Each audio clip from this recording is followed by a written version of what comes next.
قریش برادری کے معاشی مسائل اور ان پر عائد قانونی پابندیوں کے تناظر میں بامبے ہائی کورٹ نے حال ہی میں ایک اہم اور خوش آئند فیصلہ سنایا ہے۔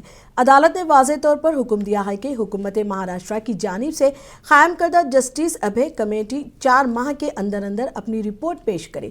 یہ معاملہ قانون ضابطہ 1995 میں کی گئی اس ترمیم سے جڑا ہوا ہے۔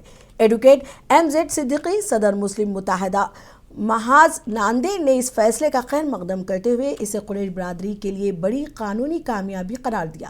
انہوں نے کہا کہ اب ضروری ہے کہ القریش ویلفیئر ایسوسی ایشن براہ راست جسٹس ابھے کمیٹی سے فوری رابطہ قائم کرے تاکہ معاملے کا جلد از جلد حل ممکن ہو سکے۔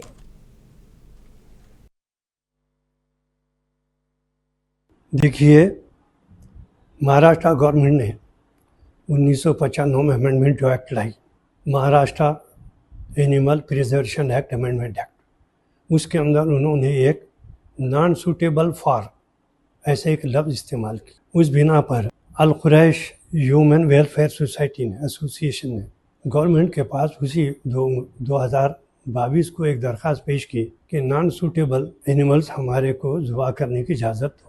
تو گورنمنٹ نے کیا کری ہے کہ ان کی درخواست کا پورا مطالعہ کرنے کے بعد ان کی درخواست نامنظور کر دی اور ان کو 17 مئی 2022 کو اطلاع دی کہ ہم ایک کمیٹی بنائے ہیں اور سابقہ ہائی کورٹ کے جج مسٹر جسٹس ابھے تپاسے اور ان کے خود یہ کام کیے ہیں کہ ٹو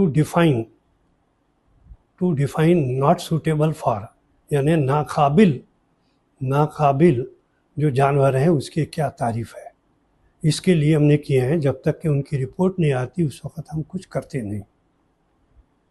اس کے بعد اس معاملے کو ٹھنڈے بستے میں رکھ دیا گیا۔ ہو سکتا ہے کہ ایسوسی ایشن نے کوشش کری ہوگی لیکن کامیابی نہیں ہوئی۔ مجبوراً ایسوسی ایشن نے 2024 میں Bombay high court bench Bombay میں ایک ریٹ پٹیشن داخل کی،